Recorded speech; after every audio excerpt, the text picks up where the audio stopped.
which actually starts things moving.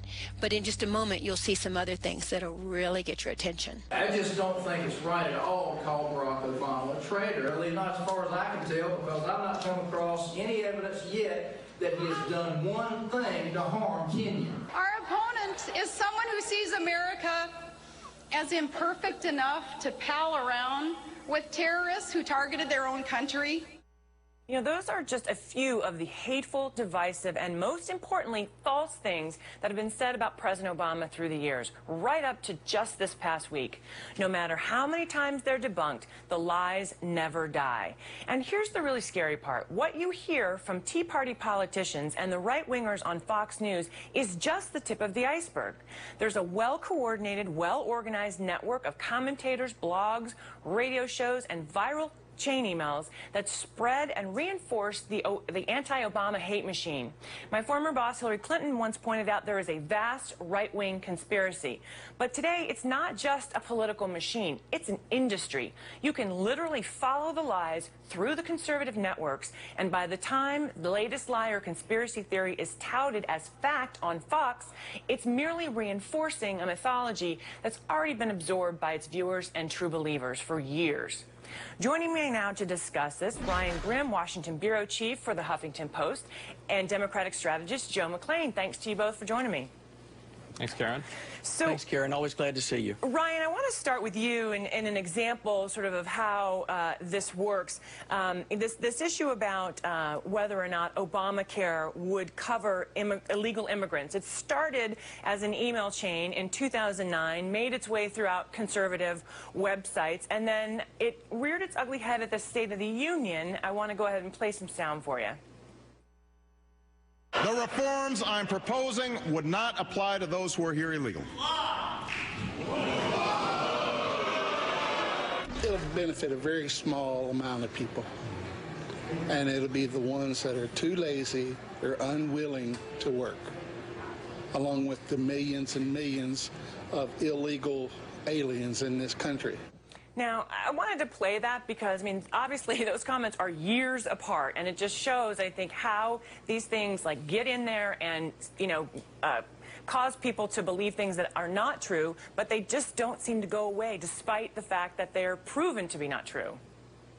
Right. Well, I mean, it starts with a particular worldview, you know, that the government is doing something to help the other, you know, on your backs. And so if Obamacare was not helping illegals, then it wouldn't even make sense through that worldview. Like, in other words, why would Democrats be doing something, you know, which is, you know, basically just to help poor people and illegals paid for by, you know, middle-class Americans, if it actually doesn't help the illegals? It just doesn't make sense. You know, it has to subsidize, you know, health care for illegal immigrants, or else the entire worldview starts to fall apart. It doesn't make sense, you know, to a lot of these Tea Party folks that they would institute anything that would do anything else. And so it doesn't really matter, you know, what specific facts exist, or how the law is specifically written, or you know, or what the media might say about it, because it just doesn't fit that particular perspective on how the world actually works.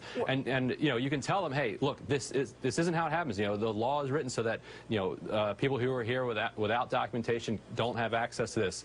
They will assume that there is some way that they will get around it, and get it anyway, and get it on their back. But you know, Joe, I think the point of it is those kinds of myths that that we've seen, you know, over and over and over again. I mean, there are all kinds of crazy stories out there about the president, and they feel more like a very concerted effort to undermine this president. And you remember Hillary Clinton talking about the vast right-wing conspiracy. I want to read you something that David Frum actually wrote. And he said, quote, "It's very important to understand that for Fox viewers, Fox is only the most visible part of a vast alternative reality. Fox's coverage of the news cannot be properly understood in isolation, but only in conjunction with the rest of that system, and especially the chain emails that do so much to shape the worldview of Fox viewers." So, Joe, what strikes me, you know, with that is, I mean, I think it's very clear that there is a well-coordinated infrastructure, kind of underground almost, that is designed to keep these myths alive. Well, I don't think there's any question but what there is an infrastructure that keeps the myths alive. I think the hatred probably springs from fear.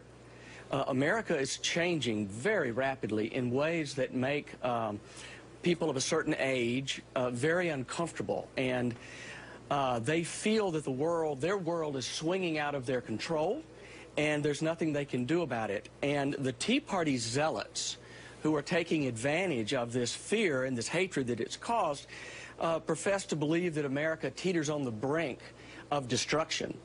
And you know, they hold as an article of faith that liberals and gays and Democrats and atheists and the United Nations and maybe Mickey Mouse, I don't know, they're all to blame. Because if things are bad and my life is not good, I'm a good person, it's not my fault, someone else has to be to blame. But the idea that the nation stands on the brink of destruction is a very old idea, and it runs back and forms part of the cultural roots of our civilization. Right. Well, you know, Ryan, I guess I want to get to that, more of that in just a minute, but again, I think part of what this does is undermine President Obama as a legitimate president, and to some degree, I think racism plays a role in it. Well, sure. I mean, you know, there are millions of people who have racist ideas in this country. That's no secret, and you know, a lot of them have never accepted the president as legitimate from the very beginning, and they won't ever accept him as legitimate. So, I mean, certainly that's a significant part of what's going on here. I don't think there's any question about that. All you have to do is look at a lot of the signage and a lot of the language at a lot of these more extreme Tea Party rallies, and you'll see the answer to that right there. Right. I want to actually play a little bit of sound for you, and then Joe, we'll talk about it on the other side. He's a Muslim. His father was a Muslim, and that's all it takes. I'm sure Obama is an atheist. Barack Obama is a socialist. He believes in socialism. Welcome to Obama's fascist America. All I want to do is see this guy's birth certificate. Unlike the Kenyan, because I hear it on good authority. This president, I think, has exposed himself as a guy over and over and over again who has a deep-seated hatred for white people or the white culture. I mean, Joe, you know, that othering of the president, you combine that with, as you're talking about, the sort of apocalyptic rhetoric, right, that everything he does is pushing America to the brink of destruction, and it's easy to see how they continue to fuel that hate, but also they really frame, on the Tea Party side, things in this very sort of religious context.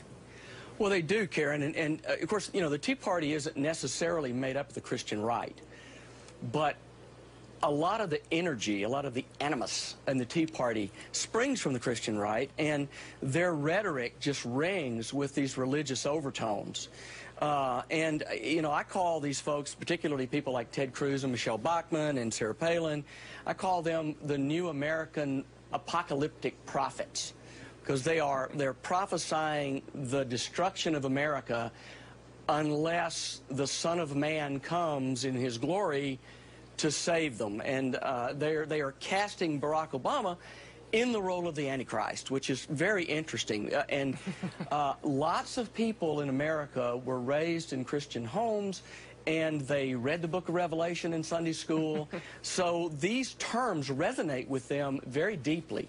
Yeah, and you know, Ryan, last question to you, and again, it strikes me that all of this combined is a part of why, you know, we see these polls where it says, you know, 40% of Americans don't believe the president was born in this country, or, and I do think that has an impact. I mean, we saw it, I think, in the last several weeks, and we saw it in that clip with Jonathan Capehart talking to that man in North Carolina, that these things get in, take root, and really impact how people view anything that this president does. Right, and there certainly is a non-trivial portion of the opposition that has this kind of apocalyptic view of America at this moment, and does see it as kind of in this end times moment. But another element of that coalition, you could call it a more secular apocalyptic crew, which sees basically the demographic changes coming, kind of the browning of the country, right. and they see that they're losing their hold on the majority white country. And so it's kind of a last throes as they see the kind of country slipping away from them. And you could, I think, sort of analogize it to a man or woman who's losing a partner that they love desperately, and they think to themselves, well, you know, if I can't have her, then nobody can. And I think that's where you see some of the willingness to follow through on these hostage situations. Like, you think they wouldn't actually do something that they know would harm the country, would they? And yet, well, they would if they think that hurting the country could actually take it to a place that, in a kind of paradoxically Marxian way, would sort of hasten the revolution by kind of sharpening the contradictions and making it worse so that it could then get better. All right, we have to leave it there. Thank you so much, Ryan Grimm and Joe.